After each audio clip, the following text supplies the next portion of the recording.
At your house, bedtime is 8:30 p.m. sharp. At the other house, bedtime is, well, whenever the video game ends. And you're being told that your child is lucky to have the best of both worlds. Your structure and their fun. But that's a dangerous myth. This massive inconsistency between the two homes is not creating a well-balanced child. It's most likely creating an anxious child who's having to learn how to survive and manipulate in two very different homes. This is a problem for your child, and I'm going to show you how to fix it, even if your co-parent isn't willing to change a single thing. I'm Ron Gore. I'm a family law attorney, parenting coordinator, guardian ad litem, and mediator, and I've dealt with thousands of parents who have struggled with this same issue. In this video, you're going to get a three-part plan. First, we'll talk about the real psychological effects that this has on your child. Second, I'll give you some words that you can use to try to address this with your co-parent in a healthy way. Third, I'll show you how you can bulletproof your own home if your co-parent won't do anything to work towards the middle. First, the hidden damage to your child and why it matters. Imagine that at work, your job description changed every week. You'd probably be stressed constantly, trying to figure out what's going on, maybe testing boundaries to see what's going to work and what's not going to work. If you have two very different houses with very different rules, that's what's happening in your child's brain every time they're having to switch houses. When your child says, "But dad lets me do it," don't perceive them as being bad kids. Perceive them being like a scientist checking out a hypothesis. They need to figure out what's going to work because they really don't know. It takes a while to figure it out. The inconsistency that they're experiencing between the two homes kind of forces them to experiment what's going to work for them. So how do we help our kids to get this increased security of some consistency between two homes? Well, it starts with a conversation. This first possibility is the ideal solution. Try to think of this as a business meeting that you're having with your co-parent about the most important thing in both of your lives. All right, here's step one, the approach. Reach out to your co-parent and say, "Hey, would it be possible for us to set aside maybe 20 minutes this week to have a conversation about Johnny? I want to make sure that we're on the same page about a few things so that Johnny can feel as consistent and stable as possible." All right, step two, your goal. You were not trying to make your homes identical. That's not the goal. Instead, you're trying to focus on maybe 3 or 4 big wins that you can make for your child.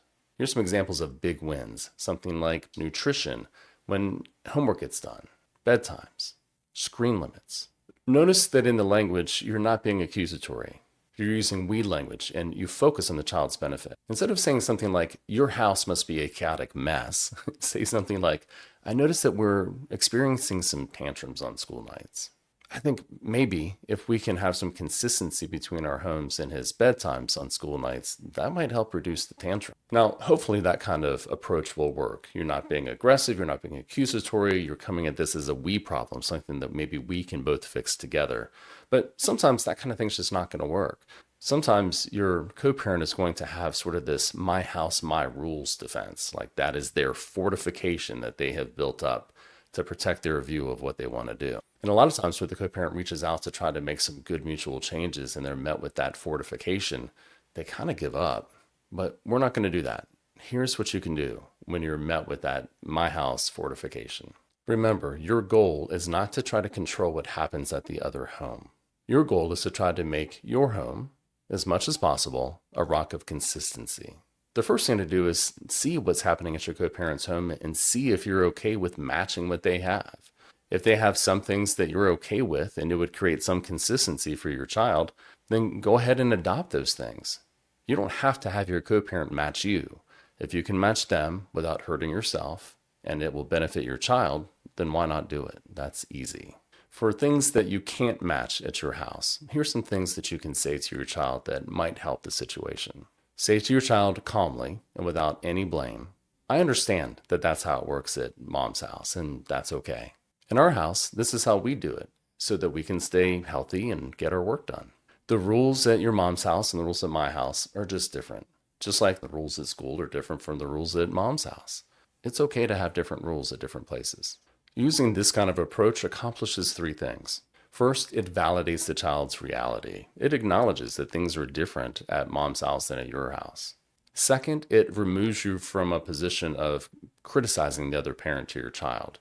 You don't have to criticize, you just have to acknowledge that it's different and it's okay that it's different. And then third, it establishes your authority in your own home and allows your co-parent to have their authority in their own home. No conflict, no putting the child in the middle. So remember, do your best to try to understand the anxiety that it can cause your child to have vastly different rules in different homes. To the best of your capability, try to align on the big wins. If your co-parent won't reach across the aisle and work with you, then see what you unilaterally can align with from your co-parent's house if it doesn't hurt you. Why not? And if that fails to the degree that you're not able to fix all the issues that are causing inconsistency and anxiety, then just fall back on having lots of consistency in your home and using the different homes, different rules framework to help your child understand that they don't have to be caught in the middle, that you're not upset, that they're not in trouble. If you found something helpful in this video, please like and share so that someone else can get the help that they need too. Consistency is one of the greatest gifts that you can give your child. You got it. You can do it.